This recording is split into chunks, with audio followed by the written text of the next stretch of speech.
Ramakrishna Paramhans, was he in search of any disciple, or did he think that there should be a system, a tradition, which should continue after him? So he didn't have all this in his mind, that this was not his intention. एक गुरु जिसको शिष्य की खोज नहीं थी, एक शिष्य जिसको गुरु की खोज नहीं थी, लेकिन कमाल देखिए, एक सत्य को समर्पित था और दूसरा सत्य को खोजना चाहता था, और उसी सत्य की तलाश ने दोनों को जोड़ के रख दिया था.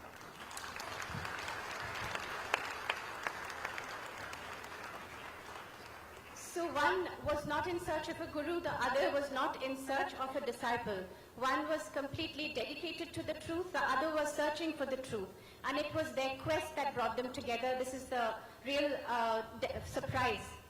और ये अगर हम समझ लें, तो फिर सत्य की तलाश क्या हो सकती है, सत्य के रास्ते पर चलना कितना कठिन हो सकता है, और उसमें भी कैसे सिद्धि प्राप्त की जा सकती है, वो विवेकानंद के जीवन से हम जान सकते हैं.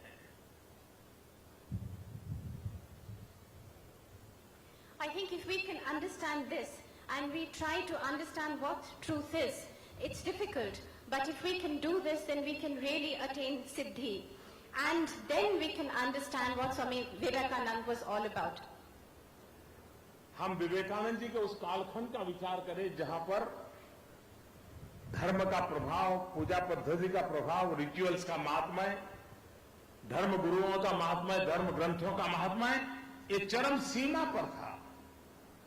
उस समय एक नौजवान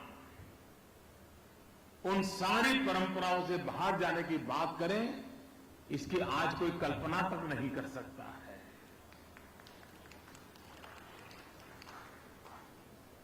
Swami Vivekananda was living at a time when religion, when rituals, when great men, they were really at the climax. And yet there was this very young person who wanted to break out of this tradition. And I think it's not imaginable today what he did. एक बहुत बड़ा वर्ग ये मानता था कि भगवान के पास घंटों तक बैठे रहे, पूजा पाठ करते रहे, आरती धूप करते रहे, फूल चढ़ाते रहे, नए नए प्रसाद चढ़ाते रहे, तो जीवन के पाप धुल जाते हैं और मोक्ष की प्राप्ति हो जाती है, एक चरम सीमा का आनंद प्राप्त करने का अवसर मिल जाता है. ये सोच बनी पड़ी हुई थी.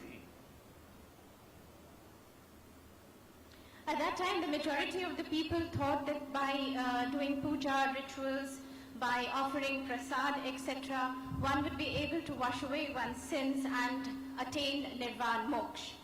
And they thought this was the truth. और उस समय विवेकानंद जी डंके की चोट पर कहते थे कि जन सेवा ये प्रभु सेवा. सामान्य मानवी जो आपके सामने जिंदा है, जो दुख और दर्द से पीड़ित हैं, उसकी सेवा करो, ईश्वर अपने आप प्राप्त हो जाएगा. It was at that time that Swami Vivekananda said that service of man is service of God. Those who are in pain, one should serve them and you will be able to attain God.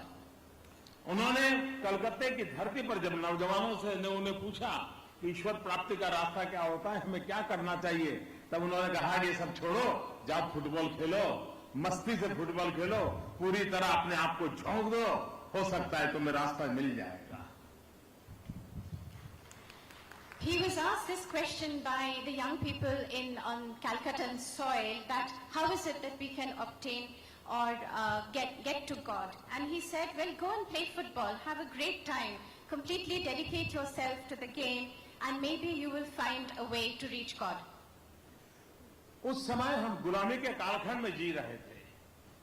कोई सोच भी नहीं सकता था कि भारत कभी आजाद हो सकता है, लेकिन स्वामी विवेकानंद जी एक दीर्घदृष्टा थे और वो कहते थे, अपने जीवन के काल में कहा था कि मैं मेरी आंखों के सामने देख रहा हूं, मैं मेरी आंखों के सामने देख रहा हूं कि मेरी भारत मां उठ खड़ी हुई है, वो जगत गुरु के स्थान पर विराजमान मैं देख रहा हूं, दैदीप्यमान भारत माता मैं देख रहा हूं, और वो दिन बहुत निकट होगा. ये भाव जगत स्वामी विवेकानंद जी ने अपने जीवन काल में अपनी आंखों से देखा था और वो हिंदुस्तान को प्रेरित करने का प्रयास करते थे. At that time, India was living under the colonial yoke, and I think no one at that time could even visualize independence.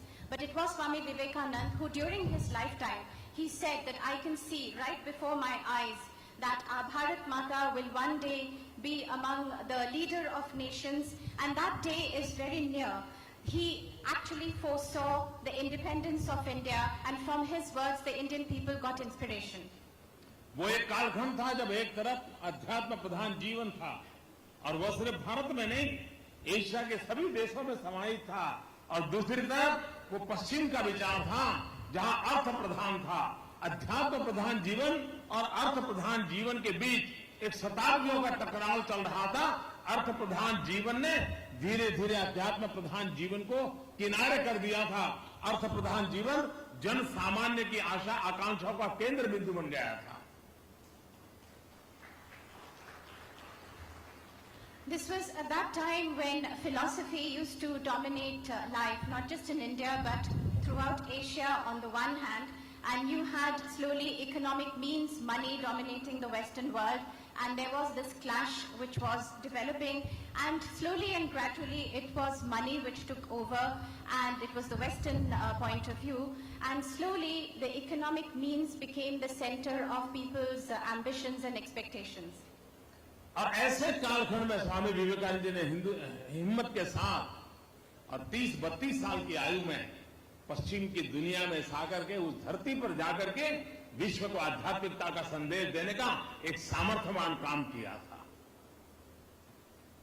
It was in this context that Swami Vivekananda had the courage, and he was just a young man of 30 or 32, that he went to the Western world and he took this message of philosophy and he said it loud and clear. जिस महापुरुष ने Asia की आध्यात्मिक ताकत को दुनिया को पहचान कराया था और पहली बार विश्व को एशिया की ये धरती की अपनी एक अलग चिंतन धारा है, यहाँ के संस्कार अलग हैं और विश्व को देने के लिए उसके पास बहुत कुछ है, ये बात डंके की चोट पर कहने का साहस स्वामी विवेकानंद जी ने किया था।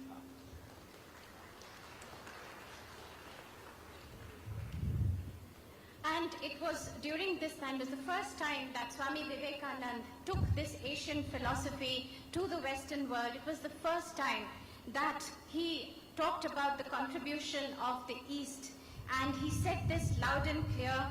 This is what Swami Vivekananda, he had the courage to do this at that time.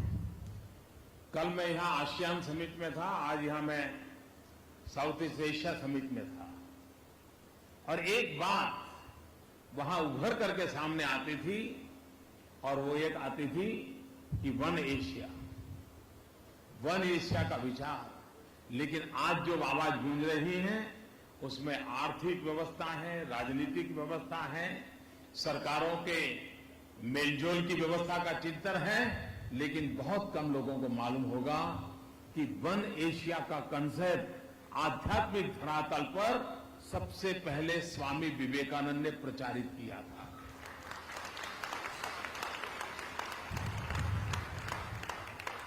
Yesterday I attended the ASEAN Summit and today was the East Asia Summit, and if there was one leitmotif for these conferences, these summits, it was One Asia.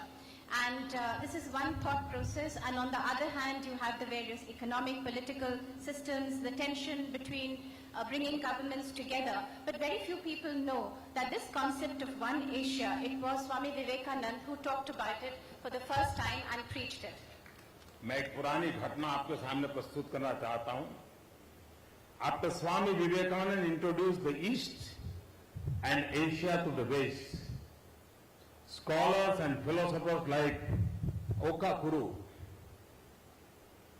Kakuzo from Japan, Rabindranath Tagore, Maharishi Aurobindo, Anand Kumar Swami, and Binoy Sarkar were inspired by Swami Vivekananda.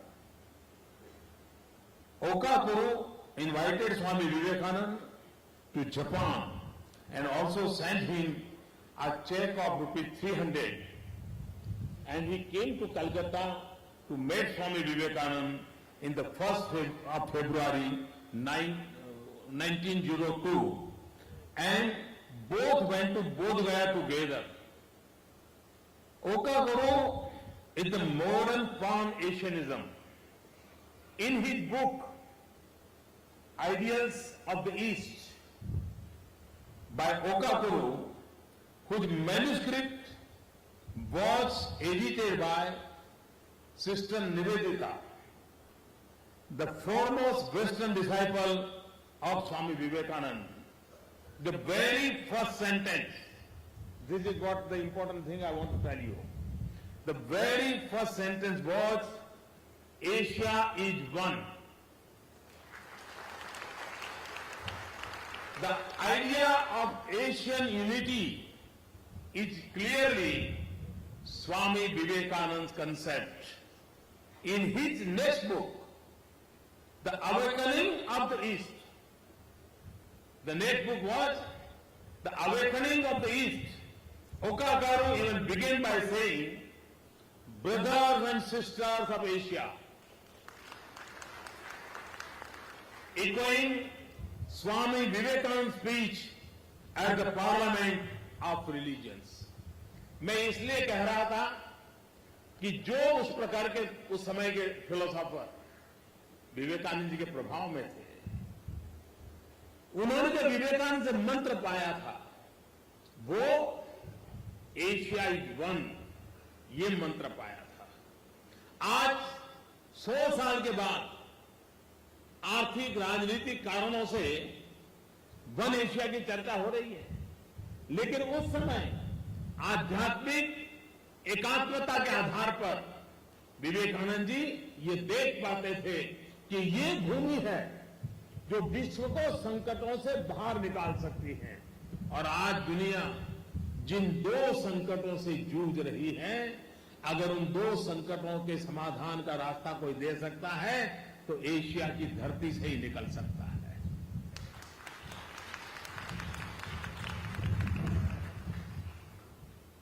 I was talking about this because the philosophy which was preached by Swami Vivekananda, today we are talking about one Asia, which has now become the mantra, and he talked about it at that time, and 100 years later we are talking about it because of economic and political reasons, and this is becoming the topic of discussion, and this is based on the philosophy that Swami Vivekananda said very clearly, that this is the land, this is the philosophy that can take us out from all problems.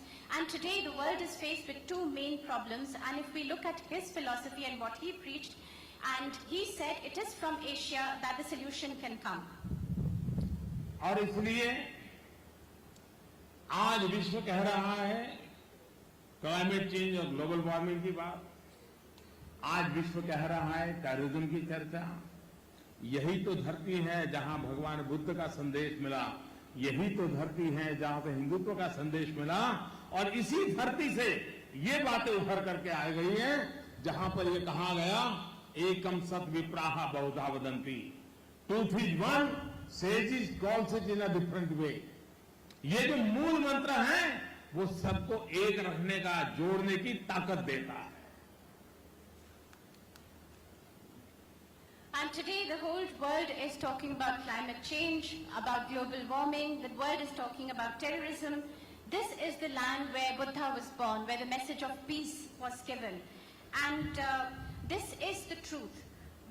That truth is one, there are different ways of getting to it, and from this we can derive strength. और इसलिए जब terrorism की बात आती है तो उसका समाधान इसमें होलियर देन दाऊ की कल्पना ही नहीं है। हर सत्य को स्वीकार किया जाता है, और जब हर सत्य को स्वीकार किया जाता है तब कॉन्फ्लिक्ट के लिए अवकाश नहीं होता है, और जब कॉन्फ्लिक्ट के लिए अवकाश नहीं है तो संघर्ष की संभावना नहीं है, और जहां संघर्ष नहीं है वहां टेररिज्म के रास्ते पर जाने का कोई कारण नहीं बनता है।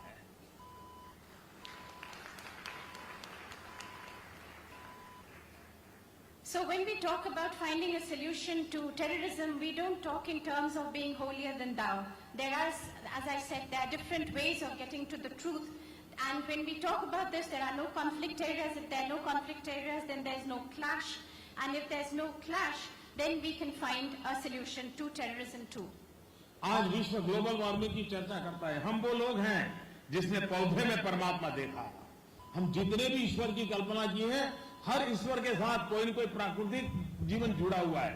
किसी न किसी वृक्ष के साथ उन्होंने साधना की है, किसी न किसी पशु पंखी को उन्होंने पालन किया है, ये सहज संदेश हमारी परंपरा में रहा हुआ है।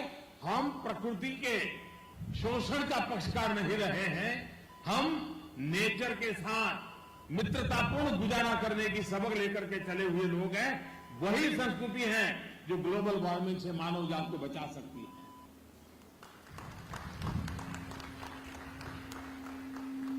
Today, the world is talking about global warming. We are the ones who saw God in plants. And in fact, all our gods and goddesses are linked to some forces of nature. We personify our gods and goddesses through trees, through animals, through birds. And it's a very simple message that nature should not be exploited. We should be one with nature, live in harmony with nature. And this is what can save the world.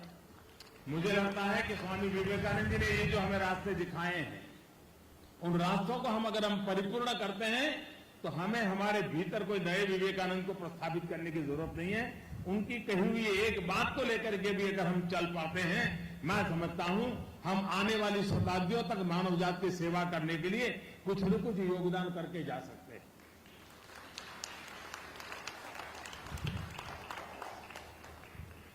I think this path which Swami Vivekananda told us about, if we follow this, we don't need to find any new Swami Vivekananda within us. This one simple message is the message that can give strength to the generations to come, that we need to serve humanity. This can make a huge contribution. आज मुझे यहाँ एक योग की पुस्तक का भी लोकार्पण करने का अवसर मिला, और वो भी हमारे सरकार के साथी श्रीमान शाहू ने यहाँ की भाषा में योग के पुस्तक की रचना की है। वे स्वयं सरकारी अधिकारी हैं, लेकिन योगा के प्रति उनका समर्पण है। मुझे खुशी हुई उनकी उस किताब का लोकार्पण करते हुए। आज विश्व योग के प्रति आकर्षित हुआ है। हर कोई तनाव मुक्त जीवन का रास्ता खोज रहा है, और उसको लगता है उसकी खिड़की योग से खुलती है, और इसलिए हर कोई उस खिड़की में झांकने की कोशिश करता है। Today, I also have the honor of dedicating a book on yoga, which has been done with the collaboration of the Government of India. It is written in the local language, Bhasa Malaysia, and the person who's written it was a civil servant, but he's also an expert of yoga. And today, I think the whole world is talking about yoga, is attracted to yoga only because they're looking for a tension-free life, and for this, they're looking towards yoga. United nation ने अंतर्राष्ट्रीय योगा दिवस के रूप में 21 जून को स्वीकार किया। दुनिया के 177 देशों ने उसको को स्पॉन्सर किया, और दुनिया के सभी देशों ने 21 जून को योगा का दिवस मनाया। मानव जात जो कि अपने मानसिक समाधान का रास्ता तलाश रही है, होलिस्टिक हेल्थ केयर की तरफ आगे बढ़ रही है, तब उसको लगता है कि योग एक ऐसी सरल विद्या है जिसको अगर हम दिन में आधा पौना घंटा भी लगा लें तो हम अपने मन बुद्धि शरीर को एक दिशा में चला सकते हैं।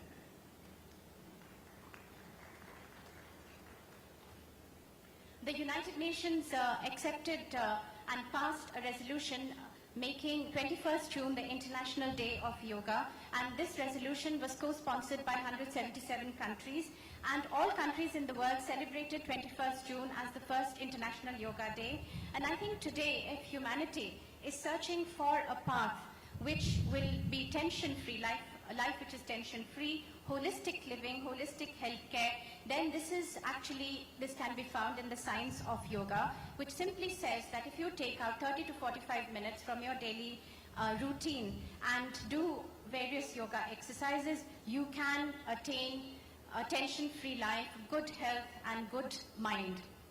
आज हमारे लिए ये चुनौती नहीं है कि हम दुनिया को समझाएं कि योगा क्या है। हमारे सामने चुनौती ये है कि सारा विश्व अच्छे योग टीचरों की मांग कर रहा है। हमारे लिए सबसे बड़ी चुनौती है कि हम परफेक्ट योग टीचर दुनिया को कैसे दें, ताकि इस विद्या का सही स्वरूप में आने वाली पीढ़ियों तक पहुंचे, और जो भी इसका लाभ उठाए उसको सचमुच में और उसका जो मकसद हो, मकसद पूरा करने में काम हो। और इसलिए जितना अधिक आधुनिक भाषा में हम योग को प्रचालित करें, जितनी आधुनिक परिभाषा में योग को हम प्रतिपादित करें और खुद योग के जीवन को जी करके दुनिया के सामने प्रस्तुत करें और अधिकतम योगा के टीचर तैयार करें, हॉबी के रूप में तैयार करें, भले प्रोफेशन के रूप में तैयार न कर सके। दिन में हम 50 काम करते हैं, 1 घंटा हम योगा के लिए जो भी सीखना आएगा हम सिखाएंगे। ये अगर हम पूरा इस एशिया के वायुमंडल में लाते हैं तो विश्व की जो अपेक्षा है उस अपेक्षा को पूर्ण करने के लिए उत्तम योग टीचर हम दुनिया को दे सकते हैं।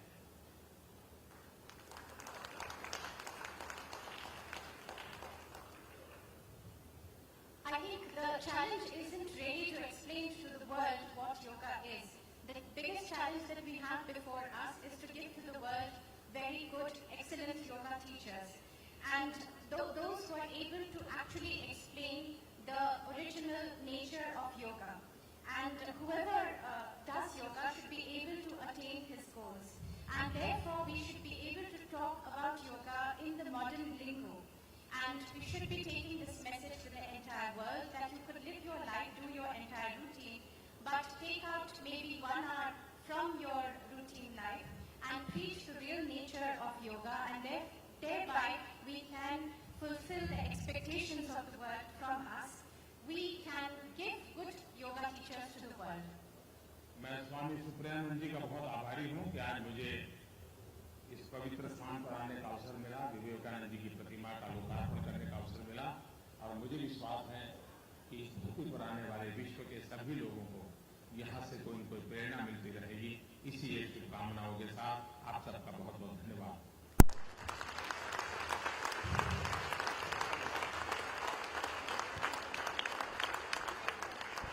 In conclusion, I'd like to express my gratitude to Swami Supriyanand Ji Maharaj that I came to this very holy place and I